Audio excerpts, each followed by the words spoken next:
In this session, we will create the base feature and center hole of the 3-tooth cutter. We will begin at a point after starting a new part using the default template. The first feature that we'll add is a datum axis that will be located at the intersection of the right and top datum planes.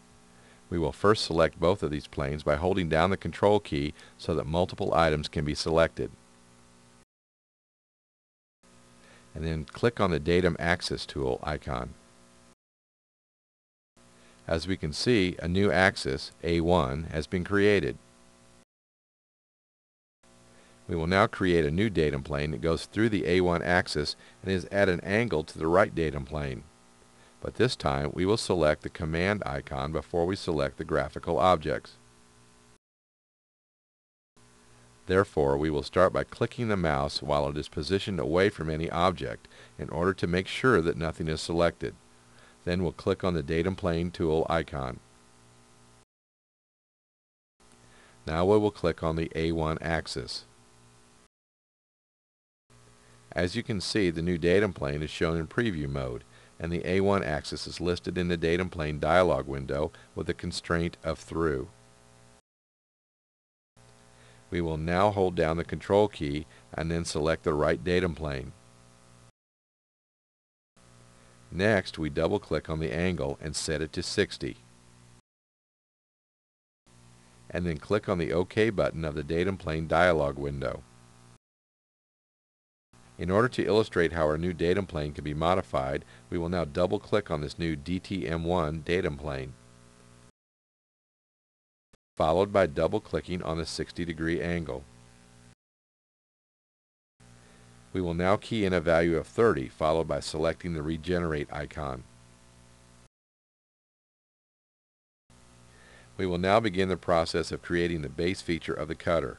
We will be creating an extruded protrusion, so we will click on that icon now.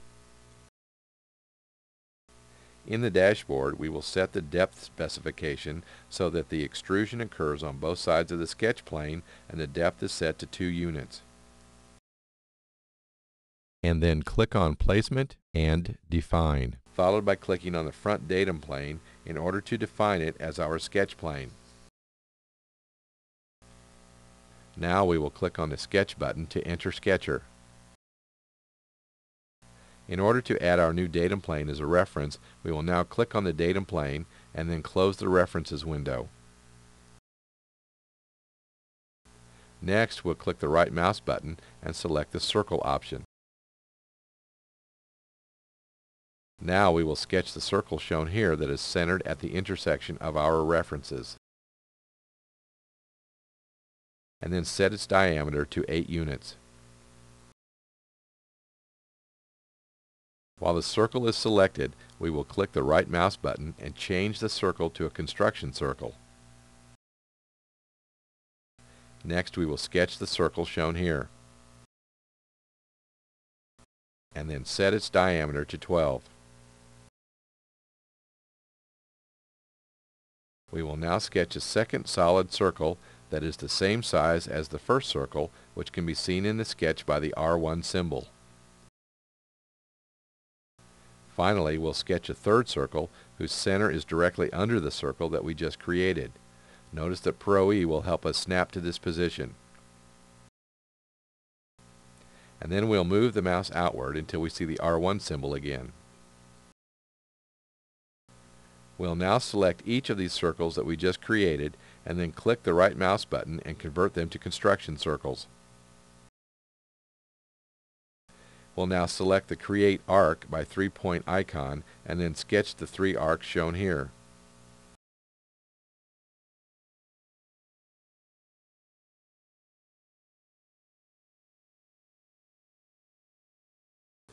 We'll now select the Continue icon and then verify and accept the new feature. Next, we will add a centered hole that is aligned with the A1 axis. We will start by selecting the A1 axis after setting the filter at the bottom of the screen to datums. Now we will click on the hole icon. In the dashboard area, we will now change the diameter to 8 units. Next, we'll click in the Shape Slide Up panel area and then change the depth specification to Through All on both sides.